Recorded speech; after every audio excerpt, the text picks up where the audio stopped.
Planters Bank was founded in 1946 by farmers and business owners because they needed a community bank that knew them and understood their business.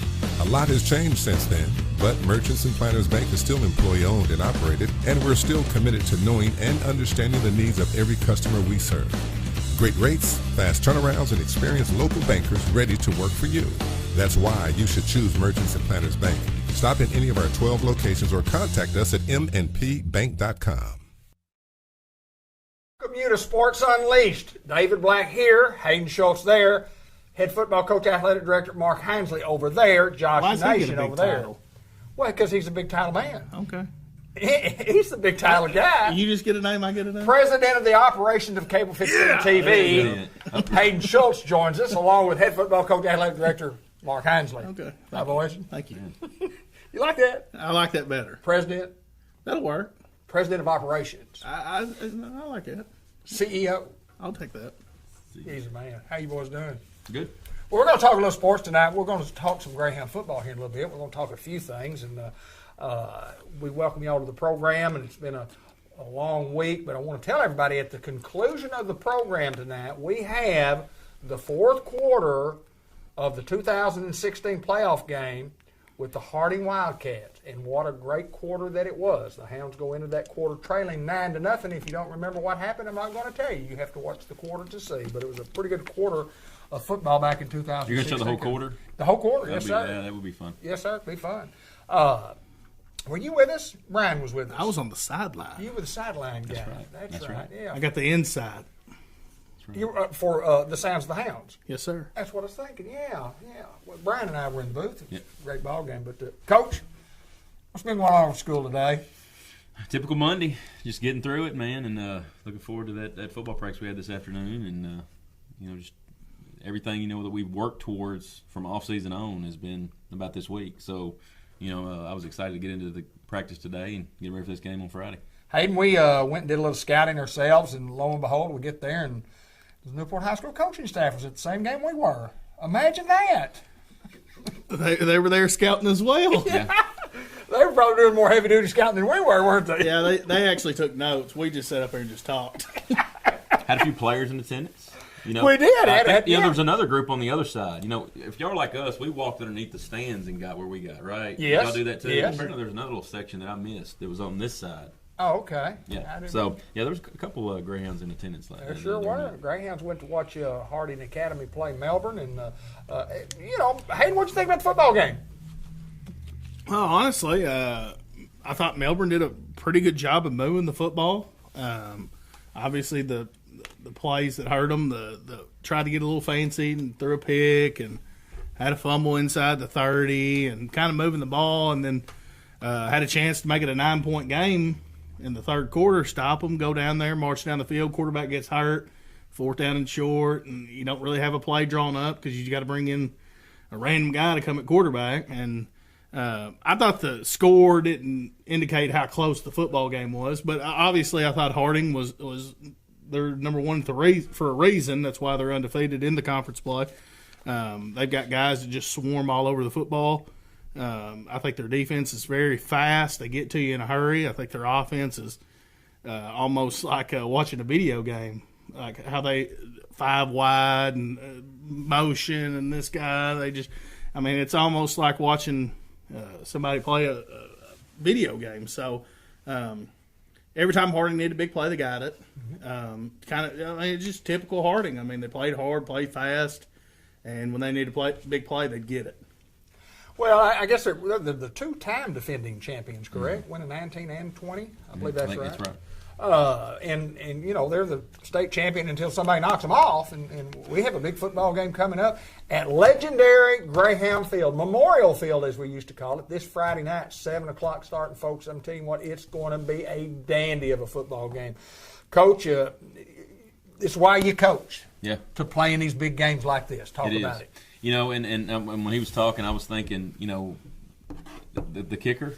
What a weapon. What a weapon. I think me and you were even talking about it at the game, and you just don't realize how big of a weapon that is. He's kicking out of the end zone every time. Not once did he not kick it out. Showed a flaw, though, right? Showed a flaw, missing a couple extra points, but he is a weapon. I mean, he really is. He also punts. I mean, it's just a weapon. But it is going to be a good football game, David. And like I said, this is a game that you look forward to, that you circle, that you star, because, going back to last year or the year before, let me see, when these seniors were sophomores, I mean, everything about this game, you're hungry for it, and our kids are hungry right now, and getting them here, that's a huge thing. We haven't played them here, obviously. Since I've been here, I know we haven't, and getting them here is a big deal. Now, our kids play with a little bit more mojo when we're here, and getting them here is just a huge opportunity for us. Well, I mean, a couple of storied programs, and I say this in all fairness, not to be critical of anything. If you look at what Newport has done historically, which has nothing to do with this ball game Friday night, other than to say that, I mean, this is where we are from a program standpoint. 22 conference championships for the Hounds, 33 for those guys. State champions in 69, 81, 91, 3 for the Greyhounds, played in 3 more. 8 state championships for Harding, including 19 and 20. They also won one in 76, 77, 83, 02, 12, and 15. They were playing a lot lower classifications, my point about that, than what we've had to play against all those years. But anyway, you tip your cap to them. 37 appearances for those guys in the playoffs, and now 42 for the Hounds. 42 playoff appearances out of the last 44 years. And congratulations to Coach Mark Hamsley, because he joins the list as the second coach. He's tied for second place on consecutive playoff streak number, a number of 6, and tied with Coach Greg Brannon at that place. And Coach Keaty had a couple of runs. He had at first, he had 8, and then he lost. Our team lost in 1986, and then he had a streak of 9 in a row. But hey, congratulations to you. That's to me, that is a huge honor to be listed with the top ever, and you're also third in the all-time wins for the Newport Greyhounds, and that's pretty good stuff. I mean, it is, and perseverance. I'll give it off to that. That's what we were talking about. Me and Hayden were talking about it off the air a while ago. Is I think this is my 15th year, 7th as the head coach, and really you don't realize how long you've been somewhere until you start hearing stuff like that, or kids you coached. And I had a kid stop by just the other day, Dalton Bennett, and just talking to him, and you just realize how long you've been here and all the kids that you've been around, but that's a great accomplishment, and I mean, it's a lot of coaches, like we're talking about off air again. A lot of coaches help us get to where we're at, and it's been fun along the way. Hey, you're an old Greyhound guy. You've played on conference championship teams, and what's it feel like if you're a kid going through the preparations during the week? You've got a conference championship coming up. What does it feel like? Well, I mean, it's kind of a similar situation, other than we played Batesville Southside, who wasn't very good, and they've got to play the defending state champions for a conference championship. But it's still same business as far as you got to go get your stuff done. And it's one of those things where that's what you circle at the beginning of the year. You want to be conference champs. That's always your number one goal is, hey, we got to win conference. And to have that, once again, on the plate for you, just got to be mentally locked in. And I think that the seniors really got to express, because the year we won it, I was a senior, really express to those guys, hey, look, this is my last hoorah. This is my last go-around. And I know when I was in 10th grade, maybe I didn't understand it, but now I understand it, and that's why I'm telling you this, because you don't want to wait until you're a senior and have to give those lectures. You want to play your heart out for those seniors. And it's one of those games where, I mean, everything's on the line, and you do everything you got to do. Obviously, preparing and listen to what the coaches got to say, because they're going to put you in the best situation to win the football game. You just got to go out there and execute. You got to play a clean football game. Obviously, Harding's going to play clean. You just got to go do the little things right, and that's always the things that separate those conference championship teams, are doing the little things right. And I know he preaches that, because I still remember it. I mean, it's almost in the back of my head. Do the little things right, him screaming at you. And so you just got to do those things and get prepared this week for playing Harding for a conference championship. Coach, talk about some of the challenges that as a football coach, when you're preparing for a Harding, talk about some of the challenges that you have to. Because they're a real good football team, just like we are. They are. And you could sit here and talk about all the good things they do have, but and what I've been telling the kids is there's two things that going into this week is you need to see it as an opportunity. I mean, you really do, and you got to see it as you have played teams that you look on those standings, and we've played Prescott, we've played Harding, or we're going to play Harding.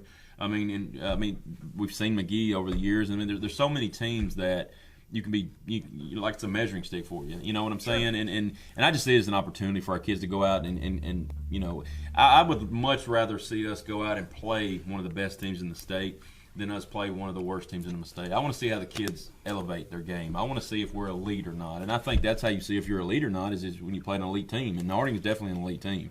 I don't think you can look and go across their lineup. I mean, all their kids are just, I mean, unbelievable talent. I mean, they really are. They play hard. They do the little things right. I mean, they're fun to watch. And the thing that I've been preaching ever since last week is what is our mindset going into this game? You know, there's been times that we go into this game and at halftime there's a look in our kids' eyes that, you know, they just don't know if they can go another half. And my thing this week has been, let's start out with a good mindset going into the football game so we can play 4 quarters. And that's what I'm really preaching to the kids is I want to play 4 quarters of our best ball, and you're going to have to beat this Harding team. Hayden Schultz, if you're coaching for Harding, you're the Harding coach. What are you telling your kids about Newport? Well, obviously, guys, we got to tackle. We got to make tackles in space, do the things that we're capable of doing. Because I know that they look at the sheet, and you just look at our guys compared to their guys, and on paper, if you probably looked at some of the height, you know, that we've got at receivers, and you look at some of the backs we got, and then you got to look at their guys and look at their 40 times. I mean, on paper, you'd look and say, oh, Newport's got kind of the edge as far as the athletes. So you obviously got to minimize those things and play everything underneath, so to speak. Don't get beat deep, and that was the thing that happened to Harding against Melbourne. Kind of got burned over the top a couple times. Obviously, I think that's something that we're going to try to do because if Melbourne get behind you, I think that our guys can get behind you. So I think that's something that we'll try to exploit. But obviously, just keep everything in front of you and try to minimize your athletes, letting Newport go. Don't let those guys get going. And but I just go back to it is tough when you got to go 80 yards to start a drive with Harding, and when a guy kicks it in the back of the end zone every time. I mean, that's tough. I mean, it's almost because every other team. You got a guy, if a guy really boots someone in high school, catch you at the 20, you can break a couple tackles, get to the 40.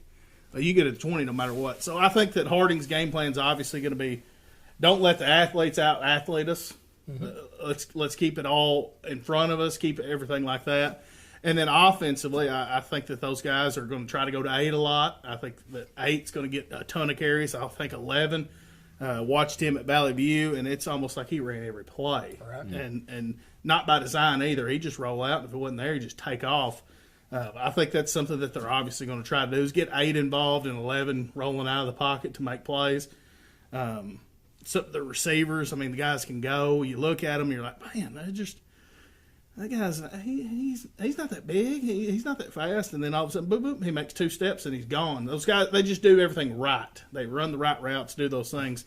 So that's what I expect for Harding coming into the ballgame. I have said this for years, and I think both of you guys can appreciate this, that we often say it's very difficult to drive the football 80 yards for a score. When you start at your 20, statistically, you look at the chances, your chances, sometimes go down. And then I got to thinking, I said, I've said that for years, and then if I were a coach, and I'm not, but if I were a coach, I would think my way of getting around that would say, guys, you're one play away from having it at 40. I mean, you're a little 20-yard catch, a little 20-yard run. You one play away from having it at 40, and you'd love to have it at 40 every time. You one play away from that, just one play away.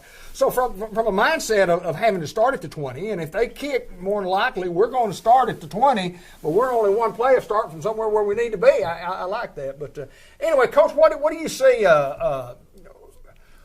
what about our guys? What's the plan for the week? Kind of lead us through. Any changes going to happen this week, or just a normal week? No, normal week. What we used last week we had a bye week, obviously, and we tried to really slow down things, really to almost a snail's pace, and just try to implement what we want and what we're going to do. And that was all last week. Stay healthy, get healthy, right? and just really slow things down and really get to that teaching process of why we do what we do and how we're going to do it better. And then this week, obviously today, we turned up the heat a little bit more, and we made it a full-fledged practice, and we're going to do that for the next probably at least 2 days, at least 2, and then maybe 3, and then going to Perfect Thursday. But this week is about just implementing what we talked about all last week. So. Definitely just staying in condition. That was the big key thing that we talked about, and just trying to get, like I said, a mindset on going into this game and seeing it as an opportunity and just take care of business. And that's been really the thing that I've been pushing this week. Hayden, when the Newport Greyhounds are playing defense, when we're on the defensive side, and how do we stop those guys? Well, I mean, what we got to do to stop those guys, because they're good. Well, obviously, you can't let them have cheap yards. You can't get any offsides. You can't get any of the personal foul, anything like that. You cannot give them free yards. You give that team momentum, free yards, 1st and 5. I mean, they can move the chains with the best of them with 1st and 5 every time. I think, obviously, that I thought Melbourne did a good job was kind of containing the run game for the most part, and then Harding had to start spreading things out and doing those different things. So, obviously, I think don't need the big plays. Don't give them the big ones because they're going to look for them early. And there was a set. They ran a quad set to the field and a single-side receiver, and they ran a hook and ladder with the quarterback. Right. And that's something where you're like, hey, if they hit that, I mean, they just hit it. And it didn't work out. But that's one of those plays where you're like, if that works, you can't be mad at a kid to go tackle the kid, and here comes the quarterback on it. So I think, obviously, limit the big plays, stuffing the run early and making those guys play from behind, making them play catch-up, and keeping everything in front of you. Don't get beat deep. Play everything in front of you, and make those guys make plays underneath. Make the guy catch it, run, and make him do something else because we've seen this year if a guy catches the ball and tries to take off, we got Jadarius Reed there who can just take it out of his hands and go the other way for a touchdown. And obviously swarm tackling, getting to the football, trying to bring somebody to the ground, not necessarily just try to get this guy to the ground. Try to let him know, hey, I'm here. I'm ready. Come again and see what happens, You said it best, Hayden, a while ago about a video game. You talked about something about a video game, and when you say that, it's really the truth. I've seen things this year breaking them down. I think I've had 5 films on them. And it's the most unbelievable things you would ever think that would be drawn up. Having a quad set and then having it's almost like a swinging gate, but it's still a regular formation. I mean, it's the most unbelievable type of stuff. And I was calling the Riverview game, I was calling it Tricks Ahoy. They were doing so many tricks against Riverview when we watched that film. The confidence, and it works. That's the thing that blows me away is you've got what we call a hitch and a pitch, where you catch it and throw it to the guy. I mean, they did it to a quarterback, right? And just the things that they do and it works is what's unbelievable. And I think the 2 things that I see when I watch them is their formation game is really unbelievable. Back in 2016, the game you're talking about a while ago, they went doubles and trips. That's all they did, right? So it was good to focus the kids on, hey, look, doubles, trips. You got 2 receivers, 3 receivers, 1 receiver. That's the ball game, guys. And but now, I mean, there are things. You've got quad sets, empty sets, 5 receivers on the side. I mean, you know what I'm saying? And you got to teach the kids that, hey, 5 receivers on the side, not all of them are eligible. Right. You got to almost teach football from every position. And they're a tag offense. And the good thing that they do is they're a mismatch team. They're always going to find a number in a mismatch, and they're going to tag. I mean, they've got base plays like everybody does, but they do so many little tags to exploit you. And they do a great job of cap-uncap spacing, where if you don't have a guy over the top of them, they're just going to take off and run a deep route, and they got the cojones to throw it, right? I guarantee you. And for a coach and a kid and a quarterback to make that play and make that call, I mean, it's just unbelievable. And that's what they're good at to me. They're good at just getting all these wild things and making and creating them. It's unbelievable. I've only seen 2 teams that can do what they do, 3 technically. PA. Right, and I've seen Greenwood do that because we've studied so much Greenwood, what we brought over to here back in the day of creating plays out of nothing. Okay, we learned that at Greenwood. We went on how to scramble drill. I've watched PA do it, and now I'm witnessing how Harding does it. And when a play breaks down, like we're talking about a while ago with that kid, I mean, we always talked about it. If a kid's running a post route, all right, and the kid's running a fin route, a 5-in. Well, as soon as that quarterback rolls to that side, that post route turns to a corner, and the fin turns to an out. Right. And if you're not really stuck on your guy and they roll to that side, and you see that kid roll to that side out of a scramble, well, kids automatically think, I've got to go attack the quarterback, whereas bad news, right? And they just turn plays that are bust into plays. And that's why you see so many third down, completions, conversions, because they turn busted plays into big plays because they're scramble drill, their mismatches, and their formation adjustment. And I'm telling you, they're a dangerous football team. And this week it's just been about how do we stick on routes? How do we stick on routes, stay on routes, and let the linebackers and D-line, create plays on the quarterback. So they're a challenge, but like I said, that's what you want. That's what you want. And just trying to get the kids ready to play them is what we're after. Hayden, you got to be real disciplined in the secondary. What Coach is talking about there. Yeah, you can't fall for the down out down. I thought that was a play that had some success on Melbourne. Kept on running hitch. Finally got bites on it, and they'll get you fishing for one, trying to make a big play, and just playing assignment football, kind of like he said. Don't try to do too much, because when you start to go after a quarterback or boy, your eyes get this big when you see him just running and then all of a sudden he just dumps it over your head. So just play the assignment football that he's telling you to do, and kind of like he said, knowing what's going on, because these guys, they try to go quick, and when they'll run that 5 set, you've got to be mentally ready to know this guy's not eligible. This guy right here is not eligible. And then you got to communicate that, and they're snapping the football. So I think that Hound's got a challenge in that because of how quick they go, getting adjusted, and how quick those guys can call out a play and get in a weird set and get guys over to one side or the other. Yeah, we talked about it today even, the control they keep themselves in. They're always in control of football games. And like you said, the score didn't really show it tonight, but they still were never out of control. They're always in control.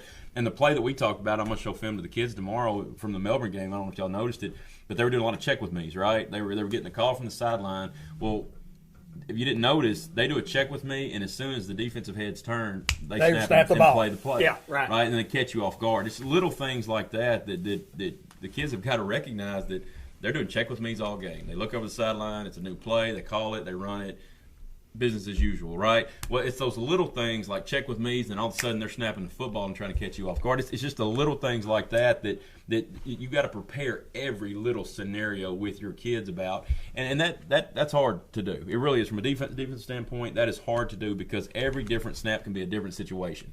And it's kind of like being a baseball coach, and there could be a situation every single pitch, and it's kind of what you got to get ready for against a football team like Harding. Well, they don't make a lot of mistakes, but any time that you play, if you're playing against a good football team, those guys are going to be playing against a good football team. I mean, you can make some mistakes. If they play flawlessly and we play flawlessly, you're going to have a great football game, and then whoever makes the least amount of mistakes is probably going to be the team that wins the football game. And I agreed with Hayden a while ago about the skill players, and I think we don't give them enough credit for how good their skill players actually are. Right. You think about Duggar last year. Yeah. I mean, I don't think anybody can disagree how good of an athlete they are. Same with them, Andrew Miller, the Jackson Fox kid. They've got so many guys, but it literally does come down to the offensive defensive lines. I mean, really it does. And because you look at how good their kids have been playing, their defensive line is super. I mean, hands down, unbelievable. So, the offensive defensive line, because everybody has skill kids, right? I mean, everybody does, but those lines really can control the football game and because they're a number-based team, right? I mean, we know if you don't have 6 guys in the box, they're running the football on you, right? I mean, that's just numbers, right? And if you add a guy to the box to make that 6th guy, you give up spacing. Yep. Now, when they make those quad sets, there is not hardly anything you can do against a quad set without running man coverage on the one receiver side. And if your dude's not as good as their dude, you got to fish around to find your dude, and it creates problems. And then, well, you need a double teaming coach. Sure, let's double team him. Where do you take that kid from? Right, you got to get him somewhere. Take him out of the quad side, and it's problems. And then they throw the quad set with you with a back in the backfield, and you're going, well, how do I play that? Do I play the quad side or do I play the? So I mean, it's a true chess match. I mean, more than playing your Salems and your Mountain Views and your Riverviews, it's a true chess match, and our kids got to be ready for every situation. Josh, even though I wanted to run these before, I just got excited about Coach being here and getting into the game stuff. We got more to talk about. Let's go ahead. Hey, I've watched so much film. I could go on. And we're going to. We're going to. You're going to have to tell me to shut up. No, we're not going to shut up. Snap and dissected it. I'm almost sick of talking about it. But I got to have my intro to what we're going to talk about. There we go. We hadn't done it. Let's do that. Let's do that right now.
And the birthday report, happy birthday today to Mike Mason and Linda Blackwood Ford, and tomorrow's birthday is Michael Hawley from up in Clinton.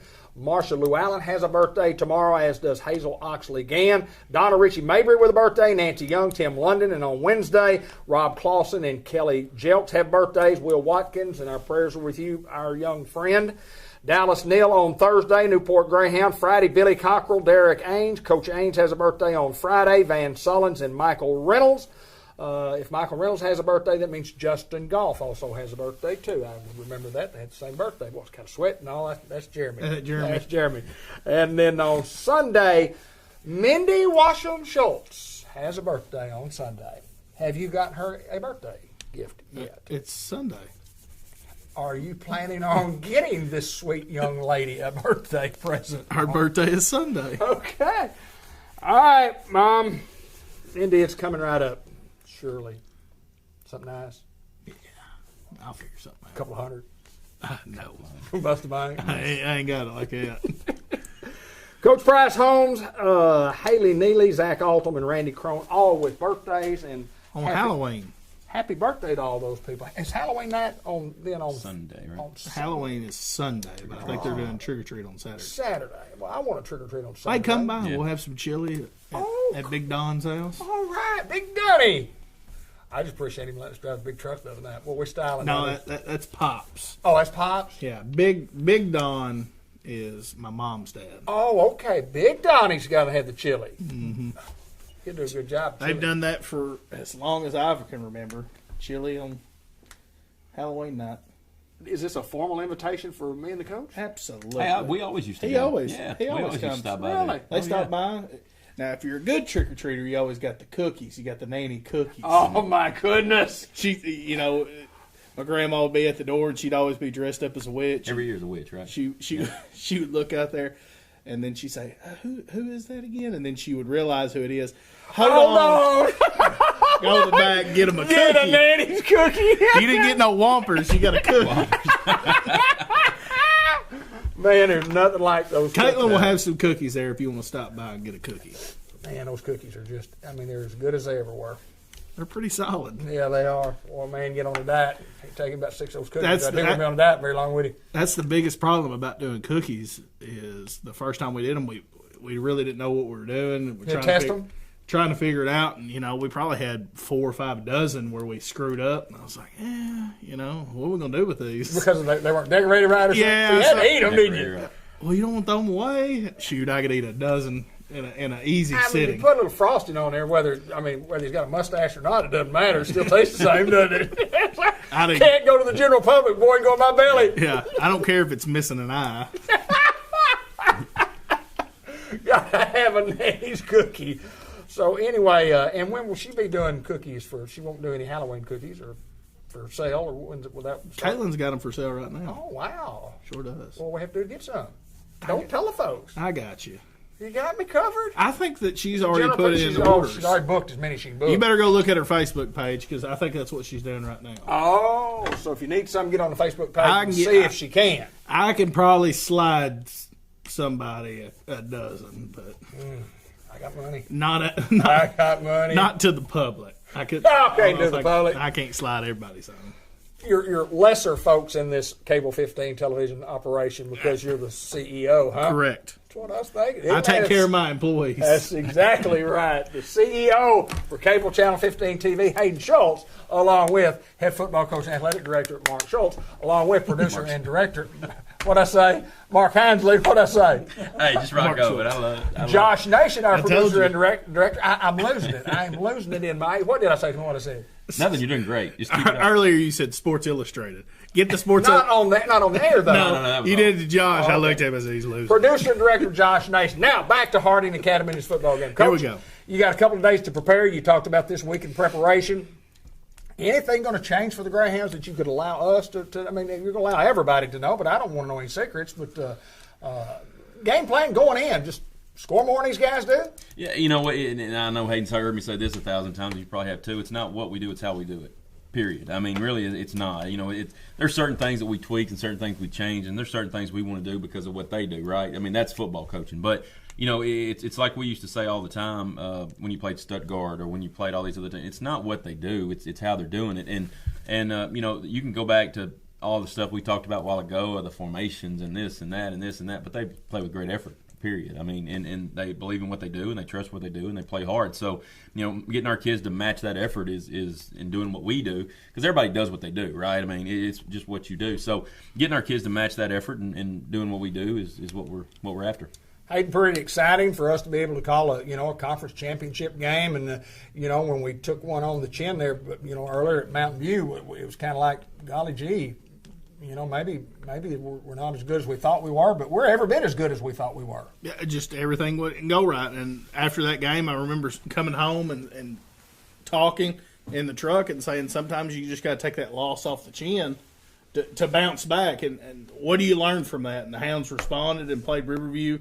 And obviously Riverview wasn't a great football team, but I didn't think that Mountain View at the time was a great football team, and just didn't have things going your way. And sometimes when you get in a hole and you're playing from behind and you're trying to play catch up, and those guys did a great job. I thought Mountain View had a great game plan. Once they got up and said, look, we're just going to use the big men up front. We're going to try to pound the ball and slow everything down.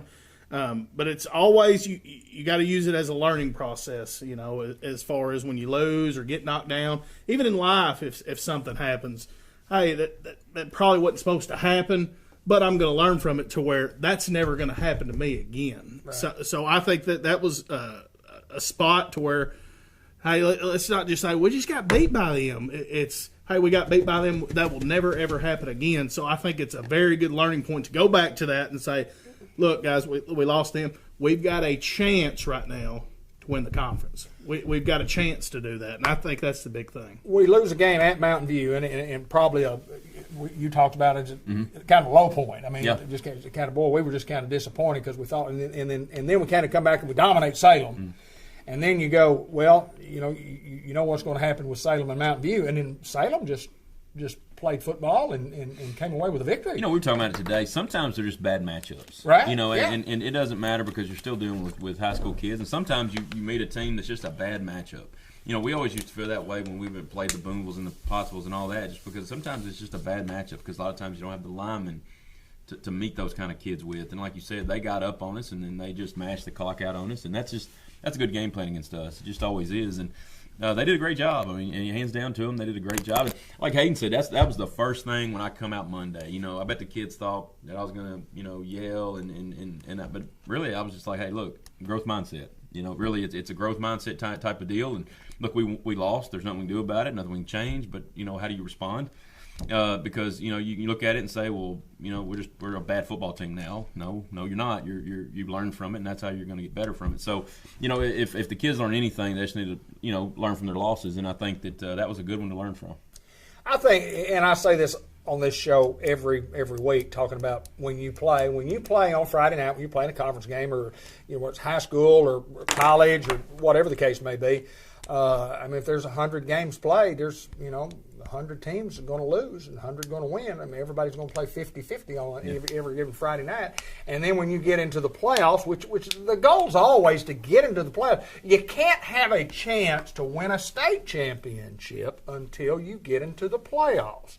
And to get into the playoffs, you got to be one in our conference. You have think to about win the games. year that we went. What was 2016, right? That we had 11 wins or whatever. Yes.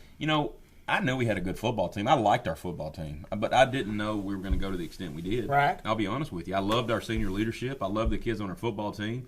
But then, we get in the playoffs, and, man, we just start rolling. And, boom, here's this one. And then who we played Thanksgiving weekend that Friday? It was Atkins.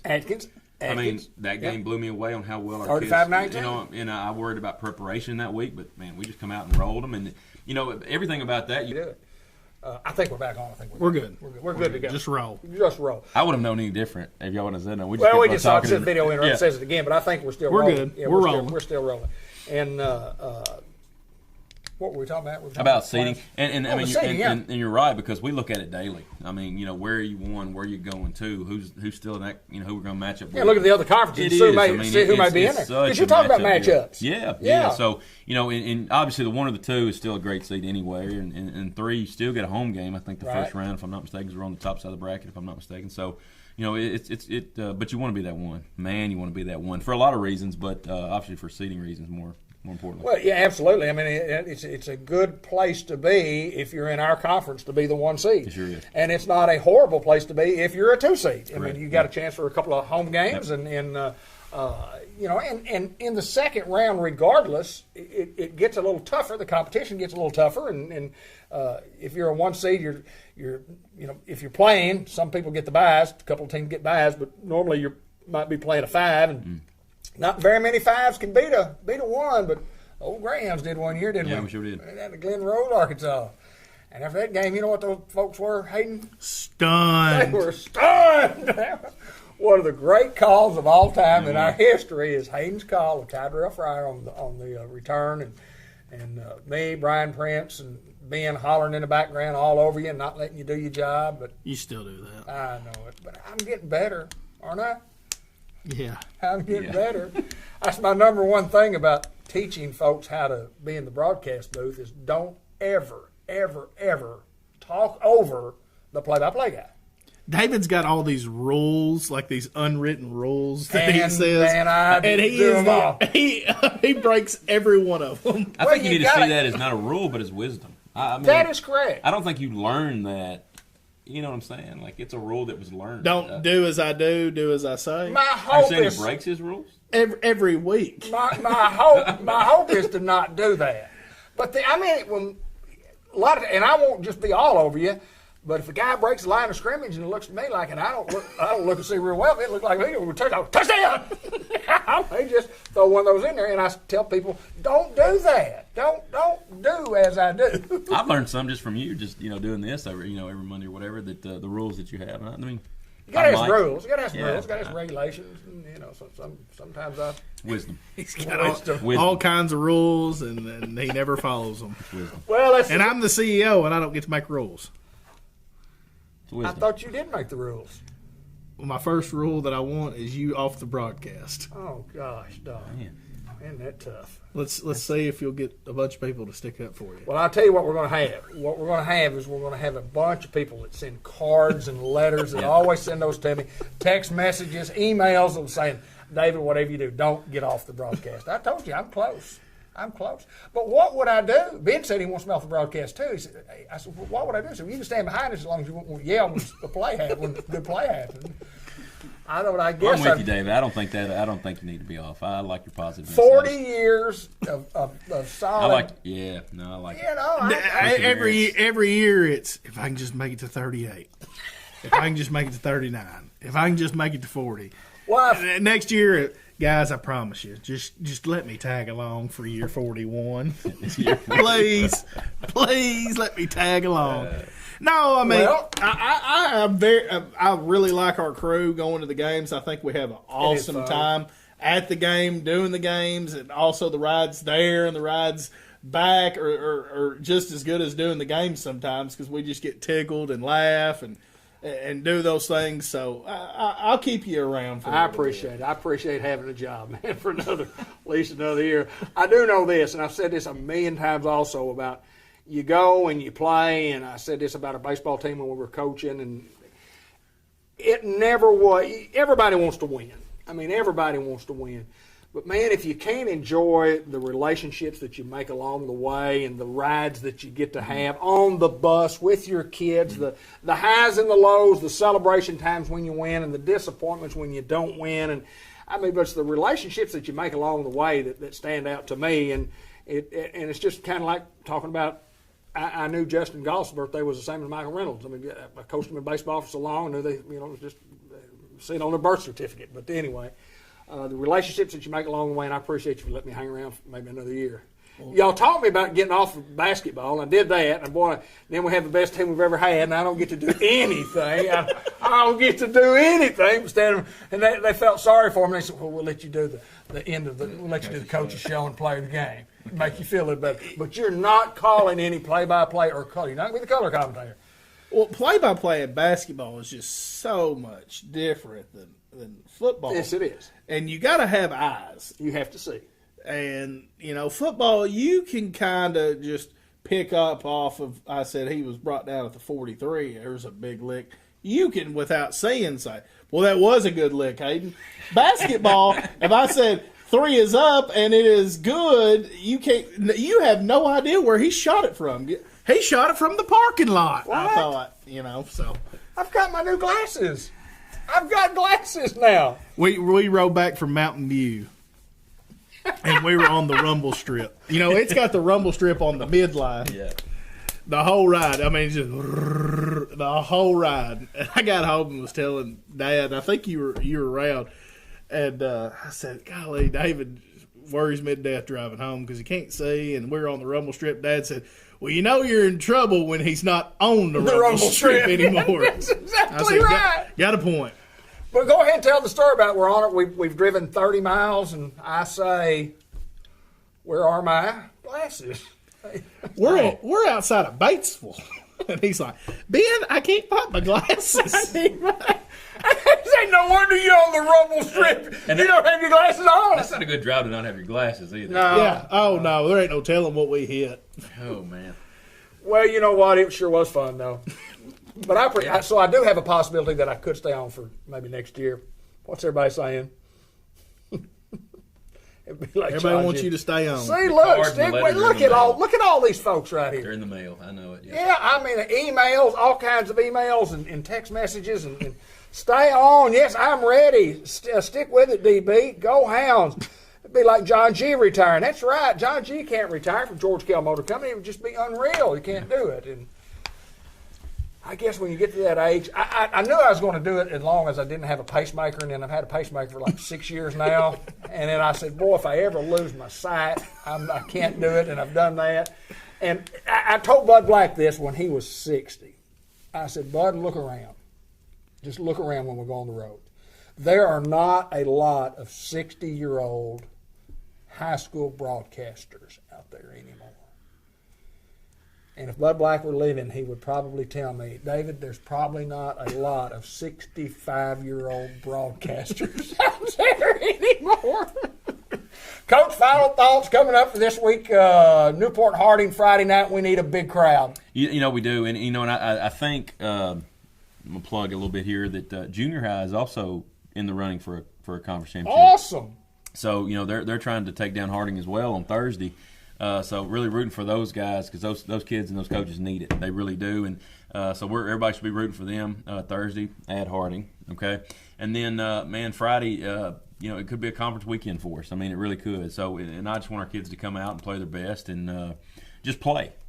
At the end of the day, and that's what I told them today, is it's a game. Just play. Just play fast, and you can't just have the whole game thinking. You got to play, and so that's really when I see our kids come out and just play. Hayden, your final thoughts on this week's game? I think everybody needs to show up, show out. And I think it's time for the Hounds with a big one. I really do. I think we're due a big one. Been 8 years since the conference title, and I think this might be the year that you can go get it done. So, go Hounds!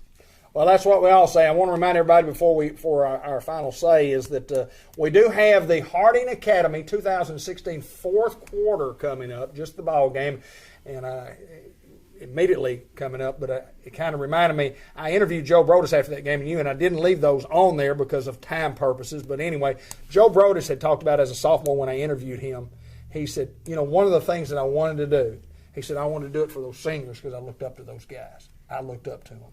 And that's what you talk about being younger guys, and don't wait till you're a senior and say, this is my last game. Play for those seniors. Those young guys, play for your seniors coming up Friday night. I think it's going to be a dandy. I love these great Greyhound games, and I think this is going to go down as a classic Greyhound moment. So who knows what might happen Friday night. We need you at the game, and I want to remind everybody, as always, go Hounds.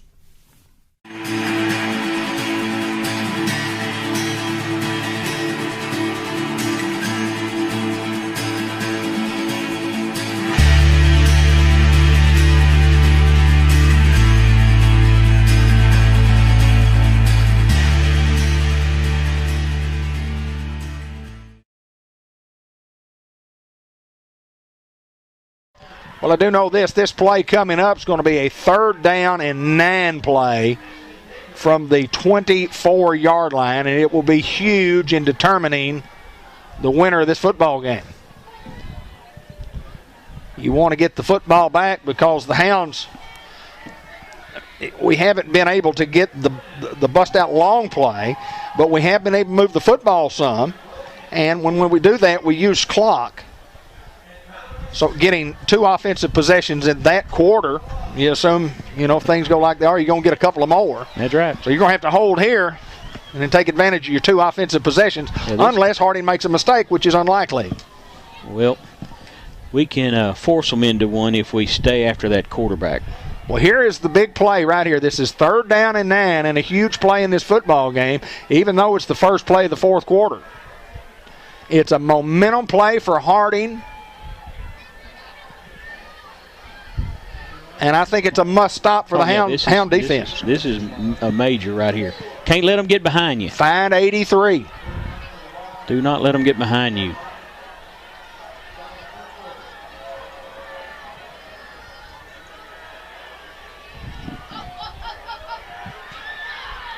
Overthrows his intended receiver. Pretty good coverage.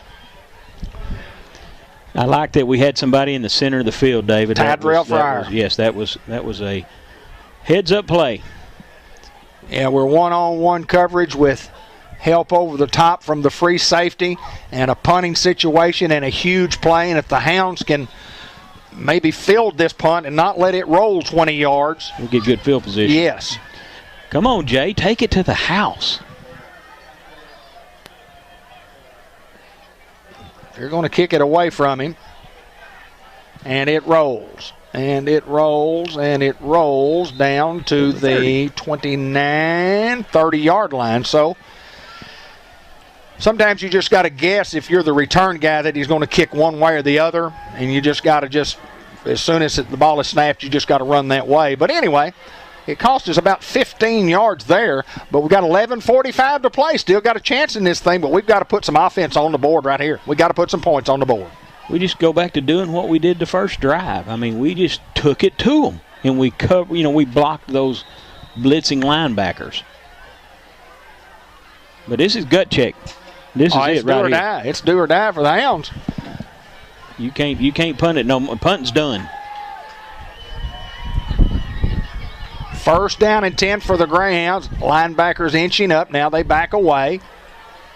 Straight ahead for 1.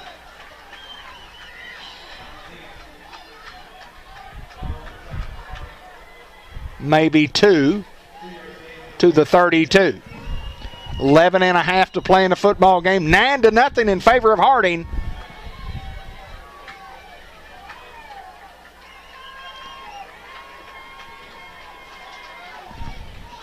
.25-second clock down to 10. Jordan Neal crosses the 35 to the 36-yard line. It's going to bring up third down in about 4 for the Hound offense. Got him a little space out there, and he was able to make something happen. Here comes those linebackers. 10:45, clock moving. Hounds taking a lot of time. Got to get the play right on 3rd and 4. Do we have a tight end pop pass? Linebackers are staying. They're not coming. Cornerback's coming. And the Hounds trying to get a first down. Extra effort may allow the Hounds to get the first down, and it is. And who's on the carry? Jordan Neal. Jordan Neal lost his helmet, too. Huge play for the Hounds because we didn't have it made on 3rd and 4. They had it stopped. Effort. So with 10:24 to play in this football game, the Hounds keep possession of the football. We've had very few explosive plays tonight, if any. And we've had them all year, either Jerry Jordan, right touchdown pass. We've had those. A 20-yard plus play. Had very few of those, if any, tonight. I don't know if we had any. Here come the linebackers. Clock's down to 10 minutes. Hounds changing the play in the 25-second clock. Cash throws deep. Jay Cright is there and is complete at the 33-yard line. Tremendous pass from Cash Forster, and what an effort by Jay Cright. He's slow to get up. The Hounds barely got the play off, and I mean barely got it off, and I thought they were probably going to call us for delay of the game. I was afraid, and then the Harding Academy coach was right over there in his ear trying to say it was incomplete, but you could see he come down on it. That's why he was kind of gimp. But he jumped up because he didn't want to come off, but they're going to take him out anyway. First down and 10, and the Hounds are trying to put some points on the board here. A must drive for the Hounds. Here's a big play. Joe Brodus. Joe Brodus into the secondary. Joe Brodus 20, 15. Joe Brodus is still on his feet, and he's down near the 10-yard line. Big Joe Brodus. They said, Coach Honsley said last week at the coaches' luncheon that we said Joe Brodus 92 times in the game last week. Joe Brodus. Joe Brodus. Great effort by Joe. Boy, first down and 10 Greyhounds. First and goal. No, it's 1st and 10 from just outside the 10. Hounds can get a first down, but it's near the goal line. Hounds in a must-score situation here. You got to have positive plays. You cannot afford a negative. Got to go to the end zone. Now they say 1st and goal.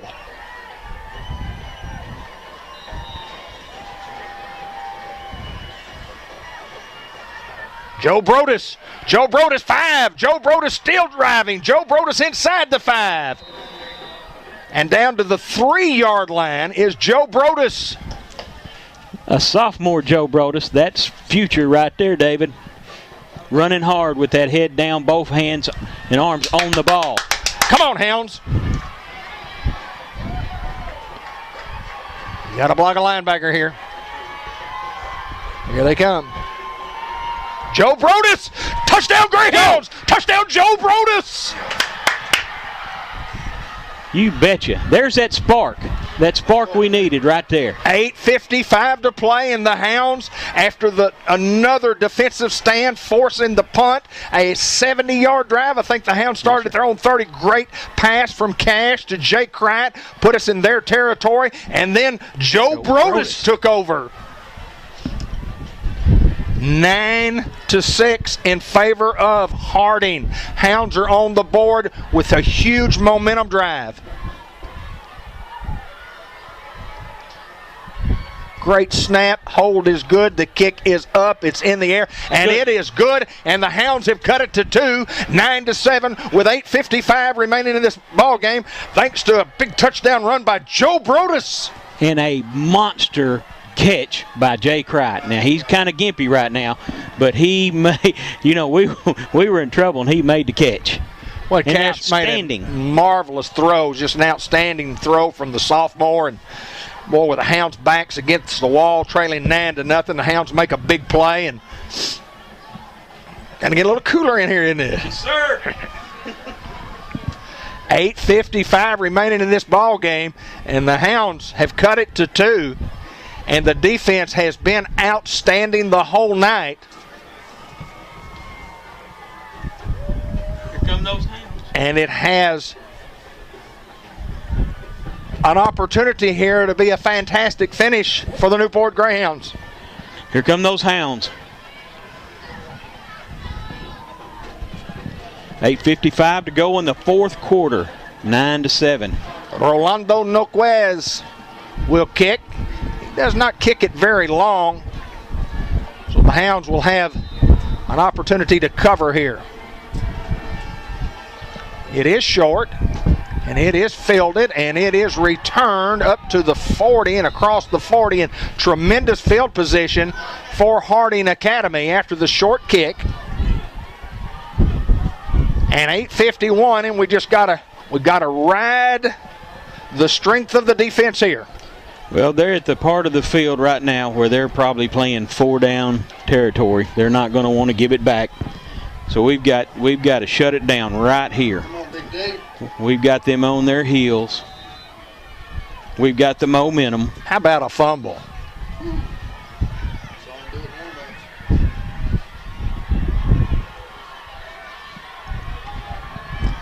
14 on the 25-second clock. They didn't have enough guys in the game, but they're going to go trip sets to the left. Quarterback looks. He throws. We've got it defended. Whiffling tackle. They fumbled the football. The pass was complete. It was way behind the line of scrimmage, and it was fumbled, and it's back to the 36-yard line, so a loss of about 7 yards on the play. Now they've got a little discombobulation among their offense. Second down and 17 here. That's me clapping if you want to know where that noise is coming from. Come on, Hound Dogs. Come on, Hounds. Who dat? Find 83. He's at the top of the screen, and he'll get double coverage over there. Throwback, wide open. And he dropped it. He dropped the football. Hit him in the wrong place. The wrong place. The hands. It was a perfectly executed throwback to the running back coming out of the backfield. A perfectly thrown pass and a drop by Harding. A difference maker. Now third down and 17. Wow. I think he thought he was already in the end zone. He was waiting for the hand to go up. 16 seconds and the clock moving on the 25-second clock. The game clock's at 7:59. Timeout on the field and for Harding. They want to talk about it. The Hound fans are on their feet across the way as Ben Black will get a shot of those guys. And the Hound defense we're a play away from forcing the punt and getting the football back. Yes, sir. We just cannot let them get behind us. I mean, we were given a gift right there because that guy was wide open with nothing but the end zone. Well, he came out of the backfield and he ran a wheel route. Had receivers over there that ran off all the secondary guys, and he was in between guys. He just dropped the football.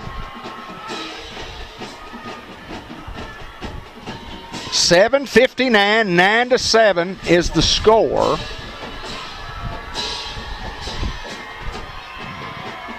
Big play. Huge. Samaniego. Come on, Luke. How about a big sack here? 24 and 83 have been their go-to guys.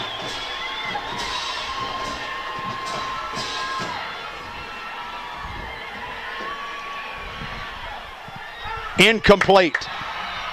They're going to call. I got a holding call, I would assume, against Harding at the 28-yard line. I would assume that's what that is.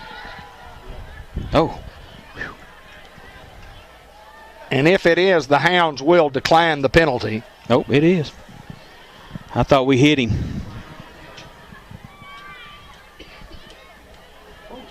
There we go.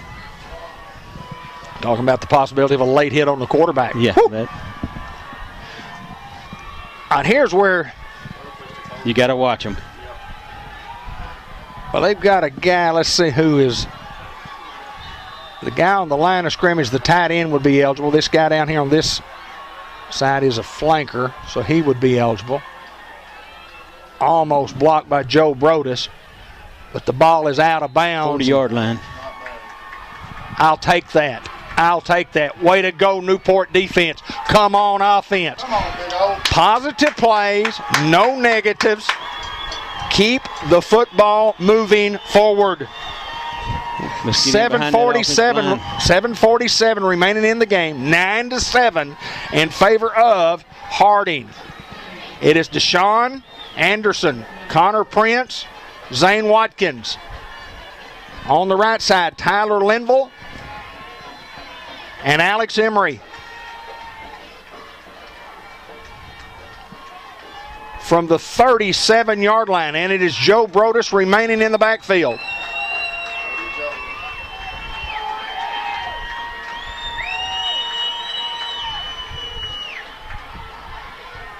Joe Brodus, positive to near the 45, short of the 45,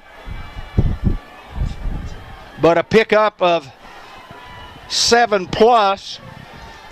Almost every lineman was out that 7+ yards. They were just all pushing and driving. 2nd down and 3. You must have positives.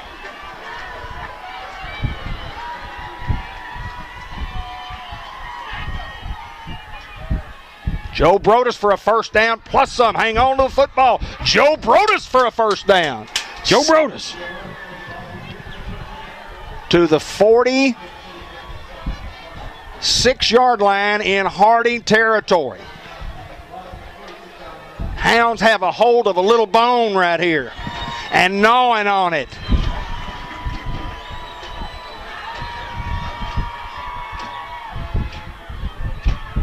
Joe Brodus, he had nothing and he made something. To the 42. A pickup of 3 to 4 yards. Joe Brodus has got to come out.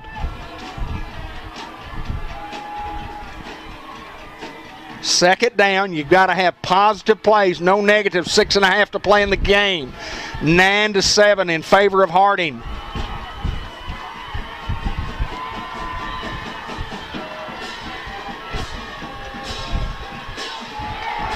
You can't have a negative, and the Hounds did. Yep.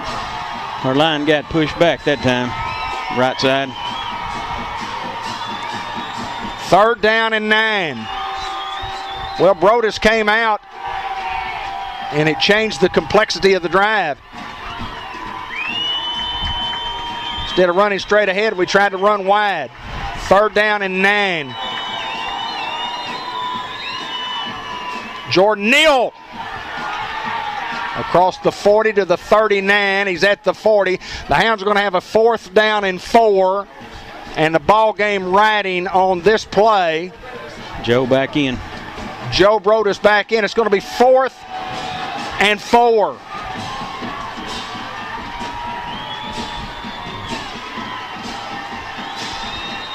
Cash runs over and gets the play, runs back in to run the play.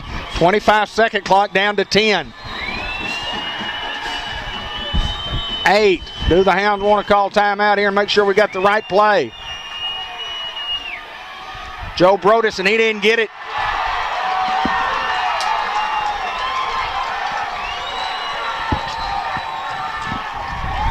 Boy, the 2nd down play was a killer. The Hounds got 5 on 1st down and then lost 5 on 2nd. And the Hound defense with 5:01 going to ask them to make another stop. Good news is we still have 3 timeouts. And this Harding defense has just been real good tonight. Give these guys credit.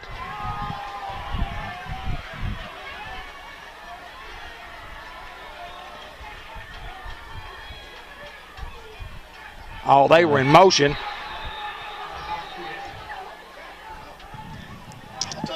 Yeah. And matter of fact, I do know this: if it's an illegal, if it's a motion penalty, the play is supposed to continue. And the ball was on the ground. Yes, sir. Let's see if he calls motion or just false start. False start. 4:58, 1st down and 15. Play clock will not start till the ball is snapped. Can the Hounds get the football back, or can the Hounds get a turnover somehow right here, maybe score defensively? Across the middle, and that is complete. To the 42-yard line. It'll bring up 2nd down and 8.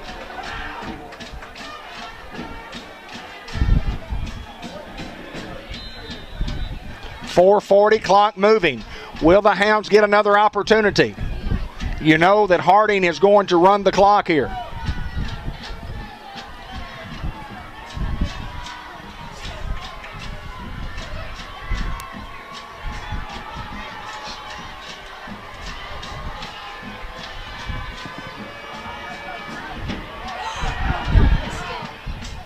It is intercepted by the Greyhounds.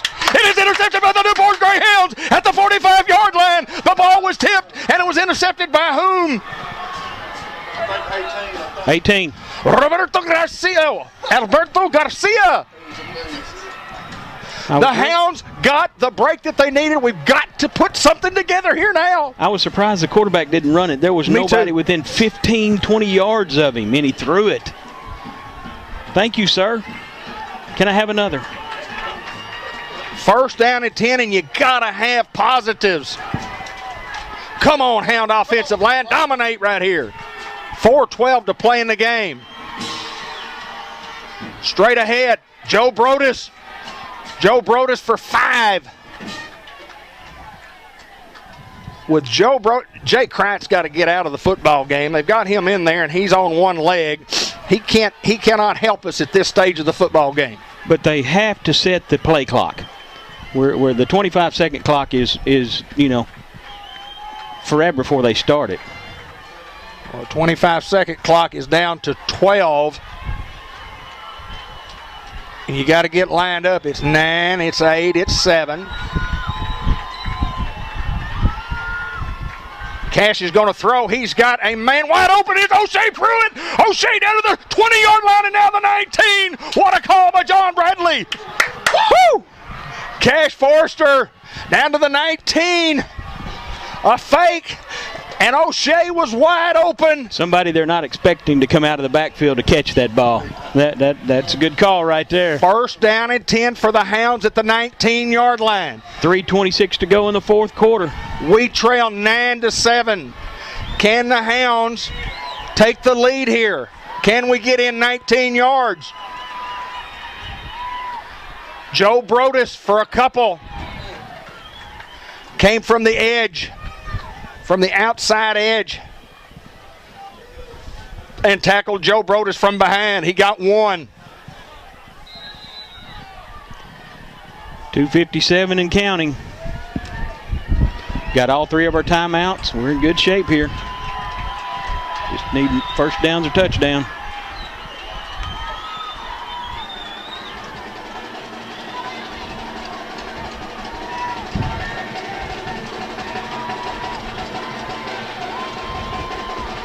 Joe Brodus breaks a tackle. Joe Brodus 10. Joe Brodus into the 6-yard line. Joe Brodus. Boy, he is carrying them. Atta boy. Way to go, offensive line. 2.5 minutes to play. 2:31. And the Hounds have it first down and goal from the 6-yard line. Gut check, boys, right here. Do Ball the Hounds security. go to the power formation? We'll see. Or do they just stay and give it to Joe Brodus? Joe Brodus has been the difference here. 25-second clock has not even started yet, and the game clock is down to 2:07. And this is Joe Brodus, who is tackled from behind, and he'll have no gain on the play. You don't have to be in a big hurry here. 2 minutes left, clock moving. Cash got to run over and get the play again. And again, the outside people making the play there. Second down and goal from the 7.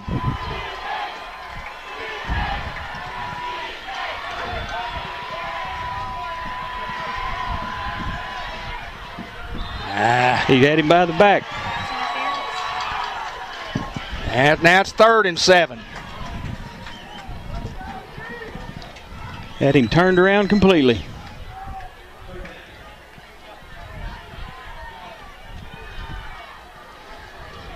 I thought Garrett Body had it right there. Now they put the ball at the 6. Now they move it back to the 7. Hounds have 2 plays to get 7 yards. I'm giving it to Joe Brodus.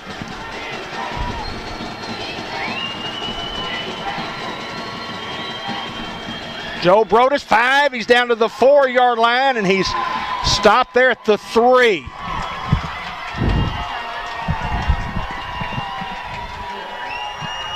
I think the Hounds could use a timeout here. Yep, need to. 4th down and goal. They back it up to the 4. 4th down and goal from the 4-yard line. And the Hounds are going to try for a field goal here.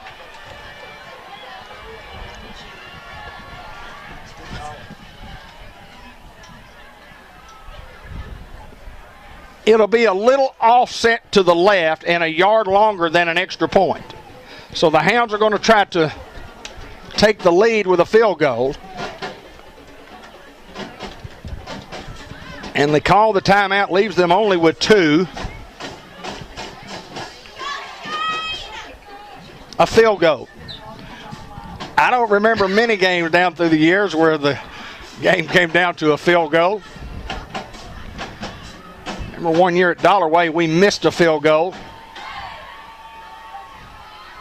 Yes, sir, we did. It's going to be a 20-yard attempt.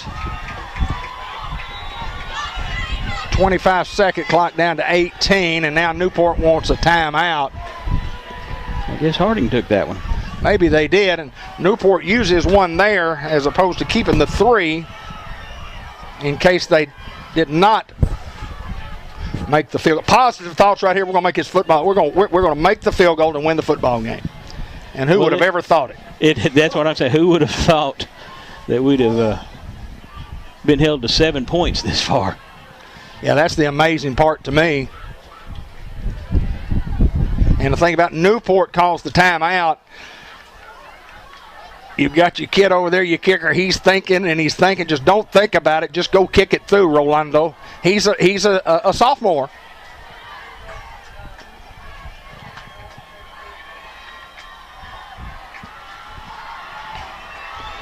The snapper will be Xavier Foster. Jay Kratt will be the holder. No, the Hounds have changed their mind. They're going to go for it. 4th down and goal from the 4.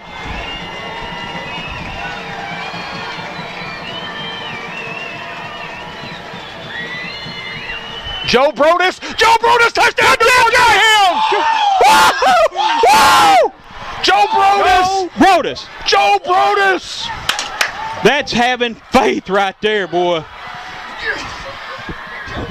The Hounds have gotten on the back of their offensive line and sophomore running back Joe Brodus to take the lead.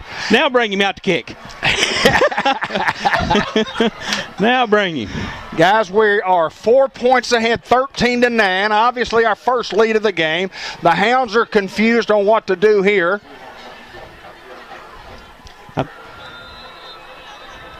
Hounds are trying to decide whether to go for 1 or 2. You got a 4-point lead. The 2 points gives you a 6-point lead. A touchdown couldn't beat you. So the card would say go for 2.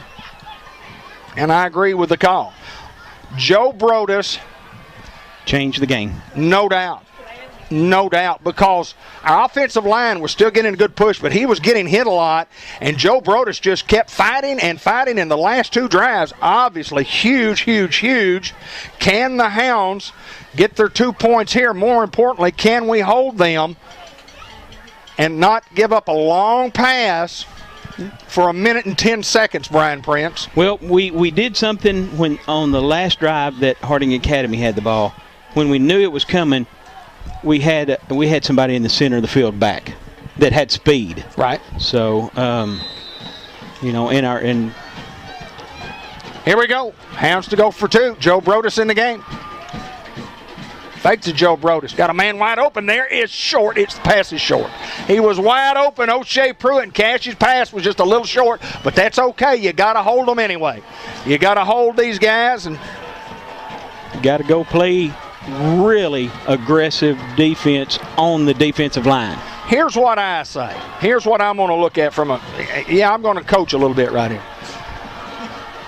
Is it worth trying to kick the ball across the field to the far side and try to kick it out of bounds and give them the ball at the 35? Now, they could make us kick again. They could back us up 5 yards and make us kick again. But generally, no Quez, he's not going to kick. Jerry Ellis is going to kick, so you can forget that theory. Jerry Ellis can kick it a little further down there than... It's coming down the center of the field. Yes, sir, it is. If he kicks it like he has.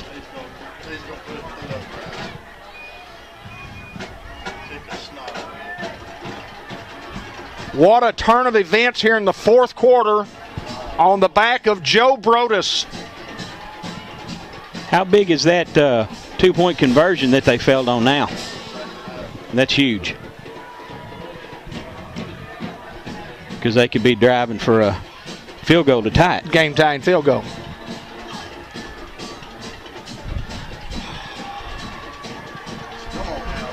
Hounds will kick, obviously, from the 40-yard line. You got to cover. And you got wind in your face. The kicker's got the wind in his face. Well, you just got to kick it hard. Make contact.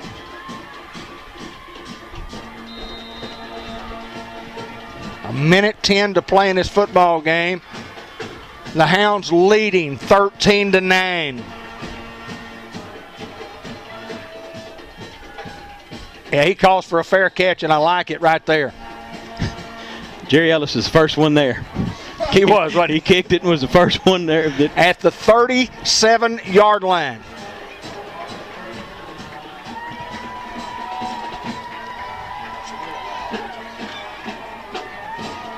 You know what my 4 famous words defensively are, don't you?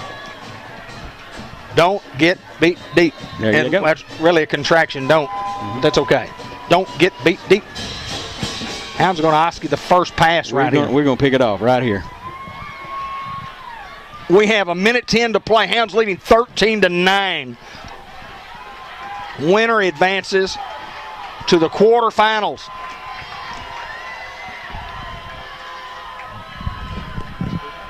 Quarterback throws. It is short.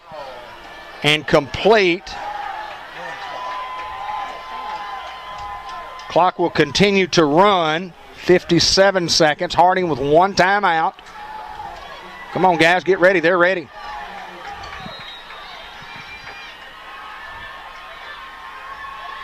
Somebody's got a cramp over there covering 83 on that side. And is that Dawson Cook? He's cramping up. That play is complete for a first down with 40 seconds to go.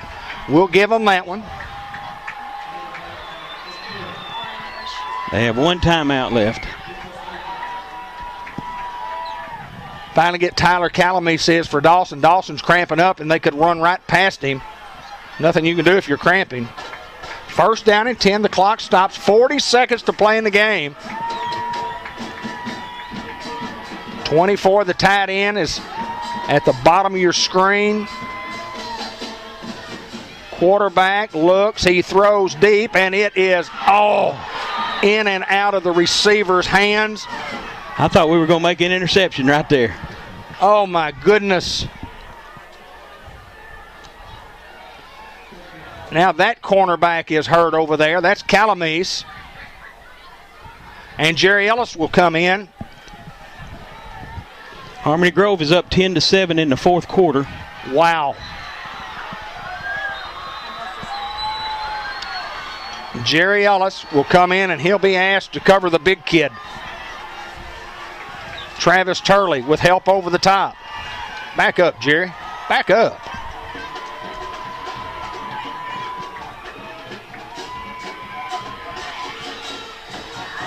Garcia. 28 seconds to go. Ball at the 40-yard line. Great play by recovering by Alberto Garcia. Now he comes up limping. He's got a cramp. And he's trying to run it off. Third down and 5 for Harding at the 41-yard line. We ain't had this many cramps all year. 83's at the bottom of your screen.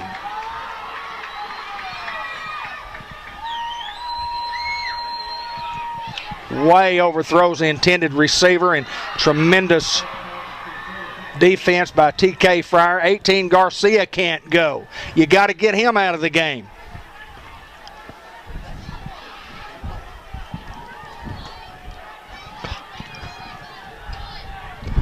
It's fourth down and 5. Still 23 seconds left. Yeah, that only took 5 seconds. Garcia's going to try to tough it out here. They're going to try to get him a first here. Yeah, they need a first down to keep the game going. They have a timeout left, so that you'd think they'd throw short.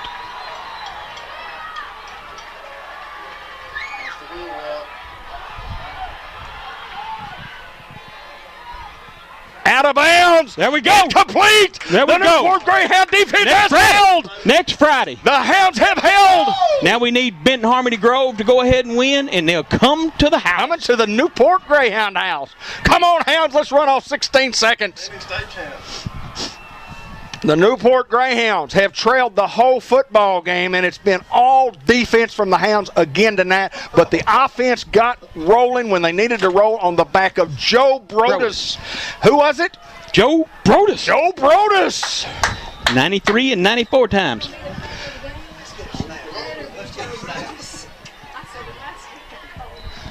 $16 seconds I to love go. victory. I love the victory formation. Illegal substitution by the Hounds will mark us off 5 yards. We'll have to snap it. They'll have to call timeout. We'll have to snap it again. The Newport Greyhounds leading 13-9 on just when a night when the offense just couldn't seem to get it going. You just didn't think the Hounds had enough to get it done. I knew we could get it done, but oh my goodness gracious, I had no idea that Joe Brodus, I guess they're out of timeouts. They're not going to call their last timeout. Don't blame them. The Newport Greyhounds have won 2 playoff games. They've won 10 playoff games or 10 football games on the year. That doesn't happen very often, even in Newport, Arkansas. A come-from-behind victory trailing 9-0. And again, on the back of Joe Brodus, the Hounds win this thing 13-9. We're going to watch these guys a little bit as they shake hands with each other. Tremendous football game by Harding. These guys just had a great defensive plan, Brian. They weren't going to let the Greyhounds beat them early, but the Hounds got behind their big offensive line. They put together a couple of drives, and Joe Brodus gets 2 touchdowns and a call on 4th down and goal from the 4 after the Hounds had first called timeout to set up a field goal, and John Bradley had second thoughts and said, no, sir, we're going to try to get that ball in there. We're not going to put as much pressure on that sophomore kid. Exciting. Tell me what you think, my partner, Brian Prince. I think I'm thrilled to death. I think I'm excited about being able to do this one more week at least. I mean, just one more week. I mean, I want to be fatter and happy with turkey in me come next Friday. You know, eating a bowl of leftovers before I go do the game. And let's hope Benton Harmony Grove holds on and wins. We got that house at legendary Greyhound Field. I do know this. I do know that there's a lot of talk about what would happen if the Greyhounds did win on Thanksgiving morning. It's been a tradition at Newport if the Hounds played on that week that they would have an early morning practice and we would have coffee and donuts for all the fans to come out. You'll figure out more on that later. We'll post some stuff on Facebook. It'll be all over Facebook, and those who maybe don't get Facebook and just make sure that everybody knows when that's going to happen. The Hounds are going to the quarterfinals. It's an outstanding come-from-behind victory tonight. Hounds win it by the score of 13-9. I hope the guys come up. I hope they get up. We're a long way from them, but I'll bet you. Now, whether he brings a star of the game player or not, that's okay. Mark Hinsley will be up here. Final thoughts, my friend. We overcame adversity. We have a lot of youth, and I call it youth by our sophomores.